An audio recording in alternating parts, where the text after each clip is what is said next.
man, the Astros don't make the championship series or the World Series one time, and now they're taking shots left and right the last week. First, it was from Clayton Kershaw a few days ago. Now it's the Yankees GM Brian Cashman. A former Astro even responded to all of this, suggesting that the Yankees were also allegedly cheating in 2017. But again, I'm going to use the word allegedly. I don't know if that's what he was inferring. Ohtani, he is setting new record after new record. His 50th home run ball just sold for a record amount. World Series prices are skyrocketing to prices we've never seen before. And also, staying with Shohei, he might be back as a bullpen arm in the World Series. It could very well happen. A former Dodger and MLB legend, Fernando Valenzuela, just passed away, so we're going to go ahead and honor him. And we also have an update later on in the video on Josh Naylor, the Guardians' first baseman. It seems like he's going to get traded here soon because a Cleveland reporter who talks to these guys every single day basically just inferred it. So we'll talk about all of that and more in today's MLB recap. And guys, don't forget that recap is brought to you by SeatGeek. Use code Fuzzy to save 20 bucks off all of your sporting tickets and concert tickets. And if you like fantasy sports, you're going to really love Underdog Fantasy. A lot of you guys have been crushing it lately. And if you use my code Fuzzy when signing up, they have a exclusive promo for you guys right now before the World Series.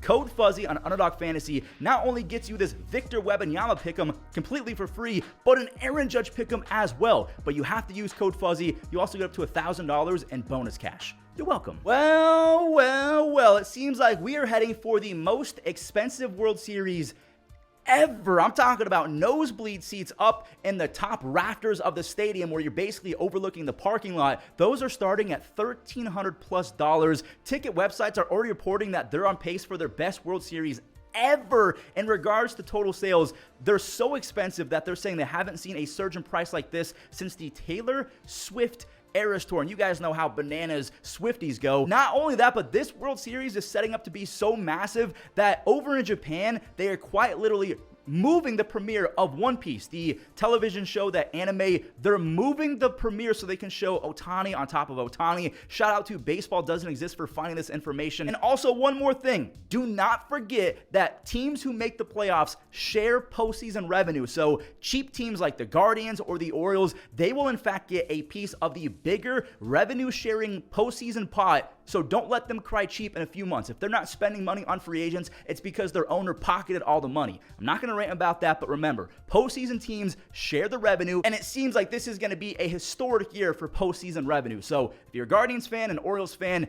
hold them accountable. This is so sad. Fernando Valenzuela, one of my favorite pitchers to use in Diamond Dynasty history on MLB The Show. He just passed away. He debuted back in 1980 at 19 years old, and he started his career going 17 2/3 shutout in relief, but he was still a rookie in 1980. He started his starting career going 8 consecutive shutouts to begin his career. Fernando Mania was a real thing. He was a Rookie of the Year and Cy Young in the same season. He was a 6-time All-Star, a 2-time Silver Slugger as a pitcher in the batter's box. He won a Gold Glove. He had a 1.98 ERA in the postseason. He won 2 World Series. He threw no-hitter. He's #1 for both wins and strikeouts for all of Mexican pitchers. And here's a crazy just factoid. 43 years ago today, Fernando Valenzuela threw a 140-pitch complete game in the World Series versus the New York Yankees. You cannot make this up. I tip my cap to Fernando, one of the greatest ambassadors in the game. He was a radio broadcaster for the Dodgers over the last 20+ years.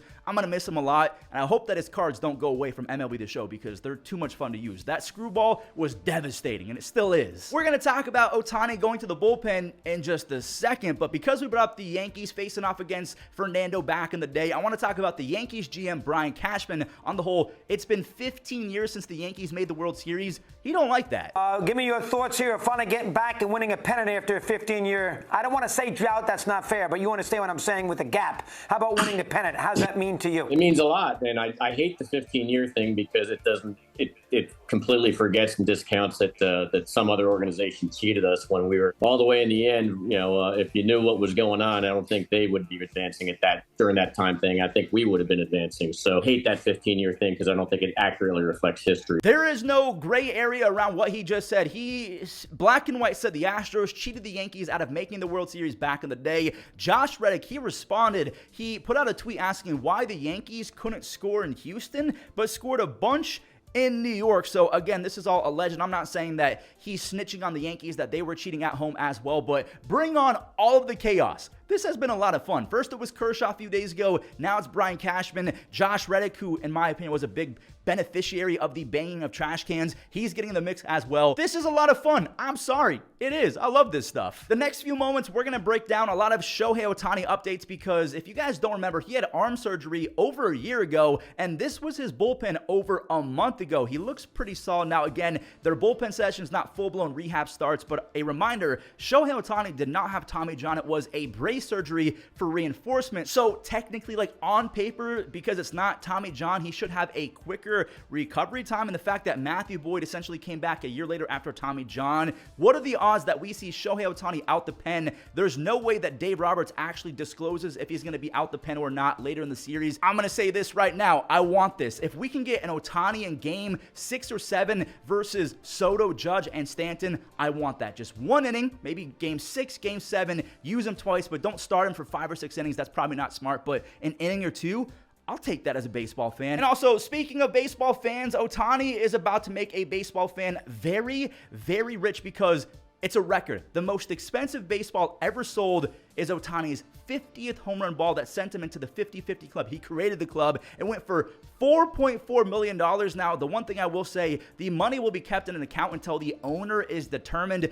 3 people are saying it's theirs, so there's a bunch of lawsuits going on right now. But Golden says the money is going to go to the rightful owner. They'll figure it out. And one more quick update on the Dodgers before we talk about Josh Naylor. Freddie Freeman, reports are swirling right now that he might be left off the World Series roster. I'm thinking to myself, no way that's going to happen. But if you look at the stats, he had 10 home runs and a .915 OPS in the postseason coming in 2024. Because of that bum ankle, he has 0 home runs and a .460 OPS this playoff. So he's kind of holding them back, not going to lie. Do you think that Freddie's going to get left off? Gavin Lux, the reports are saying that he's going to be back on the roster. He's been dealing with a hip flexor issue, and staying with flexor issues, Nestor Cortez had an elbow flexor strain, and he basically said, hey, if I destroy my arm for the sake of winning a World Series and I miss 2025, I'm okay with that. So Nestor, I tip my cap. I know that's not what you want to hear from your son, but as a baseball player, you can't help but respect that. He's willing to have his arm destroyed for a World Series chip. So with that being said, I'm just praying that the baseball gods kind of keep him under watch and that he doesn't have any further damage, because that would be sick. He puts his body on the line and nothing further happens in terms of damage. And last but not least, I'm going to roll the clip of Andre Knott, the on-field reporter for the Guardians, who is as close to the Guardians as anyone, reporting on Josh Naylor and how the Guardians